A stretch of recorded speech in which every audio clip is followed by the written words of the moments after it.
আমার স্বপ্নগুলো কেন এমন স্বপ্ন হয়? স্বপ্ন এমন এক অদৃশ্য শক্তি যা মানুষকে অসম্ভবকে সম্ভব করার সাহস যোগায়।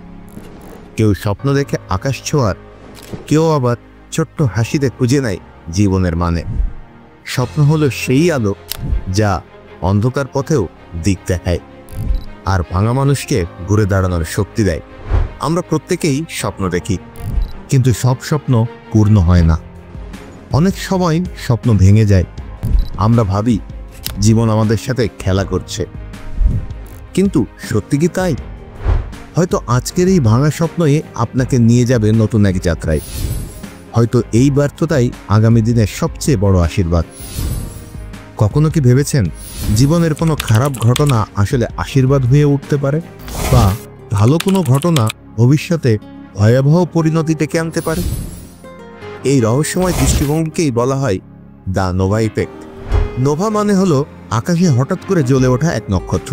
দূর থেকে আমরা দেখি আলো আর সৌন্দর্য, কিন্তু ভেতরে ঘটে ভয়াবহ বিস্ফোরণ, বিশাল এক পরিবর্তন। জীবনও অনেকটা এমনই। আজকে যেটাকে খারাপ মনে হয়, সেটাই কালকে হতে পারে সবচেয়ে ভালো ঘটনা। আসুন একটি গল্প শুনি। অনেক আগে জঙ্গলের কাছের এক গ্রামে এক কৃষক বসবাস করত। তার একটি ঘোড়া ছিল। এই ঘোড়াতে করেই সে যাতায়াত করত। ঘোড়াটি ছিল তার যাতায়াতের একমাত্র মাধ্যম। একদিন সকালে উঠে কৃষক দেখল ঘোড়াটি পালিয়ে গেছে। সে তো মাথায় হাত দিয়ে বসে পড়ল। তবে কিছুদিন যেতে না যেতেই ঘোড়াটি জঙ্গল থেকে ফিরে এলো, সাথে আরেকটি বন্য ঘোড়া। আসলে ঘোড়াটি একটি সাথী জুটিয়ে নিয়ে এসেছে।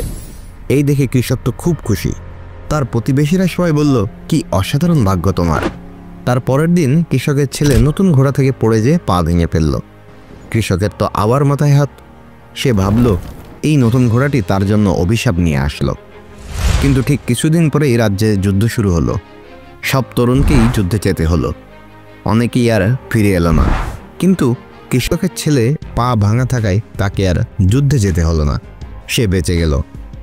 এই ঘটনা থেকে শিক্ষা হলো, কোনো ঘটনাকে তাড়াহুড়ো করে খারাপ বা ভালো বলা যায় না। এটাই দ্য নোভা ইফেক্ট। এত শুনলেন গ্রাম্য লোকগাথার কথা। বাস্তব ইতিহাসে এমন অসংখ্য উদাহরণ আছে। টমাস আলভা এডিসনকে ছোটবেলায় স্কুল থেকে বের করে দেয়া হয়েছিল। সবাই ভেবেছিল তার জীবন শেষ, কিন্তু সেই আঘাতই তাকে বাড়িতে পড়াশোনা করার সুযোগ করে দেয়। আর সেখান থেকেই জন্ম নেয় পৃথিবীর অন্যতম সেরা আবিষ্কারকের। স্টিভ জবস নিজের তৈরি কোম্পানি অ্যাপল থেকেই একসময় বিতাড়িত হয়েছিলেন।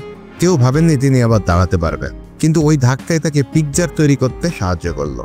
আর পরে অ্যাপলে ফিরে এসে বানালেন আইফোন, যা পুরো দুনিয়ায় বদলে দিল। বন্ধুরা, জীবনের প্রতিটি ঘটনা ভালো বা খারাপ শুধু মুহূর্তের বিচার নয়। নোভা ইফেক্ট আমাদের শেখায় আজকের কষ্ট, আজকের ব্যর্থতা আগামী দিনের সবচেয়ে বড় উদাহরণ হতে পারে। তাই ব্যর্থতায় ভেঙে পড়বেন না, ভালো মন্দের বিচার এখনই করবেন না, কারণ হয়তো আজকের এই ধাক্কায় একদিন আপনার জীবনের মোড় ঘুরিয়ে দেবে। মনে রাখবেন, আমাদের স্বপ্নগুলো কেন এমন স্বপ্ন হয় তা আমরা আজ বুঝি না, কিন্তু একদিন সময়ই প্রমাণ করে দেয় সবকিছুরই একটা অর্থ আছে। চার্লি চ্যাপলিন একবার বলেছিলেন, জীবনকে কাছ থেকে দেখলে মনে হয় ট্র্যাজেডি, আর দূর থেকে দেখলে মনে হবে কমেডি। ভিডিওর শুরুটা করেছিলাম যে গান দিয়ে, সেই গানের শিল্পী আগুনের ক্যারিয়ারও শেষ হয়ে যেতে বসেছিল।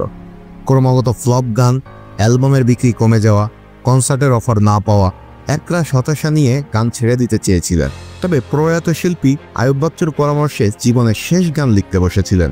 তারপর লিখলেন, আমার স্বপ্নগুলো কেন এমন স্বপ্ন হয়?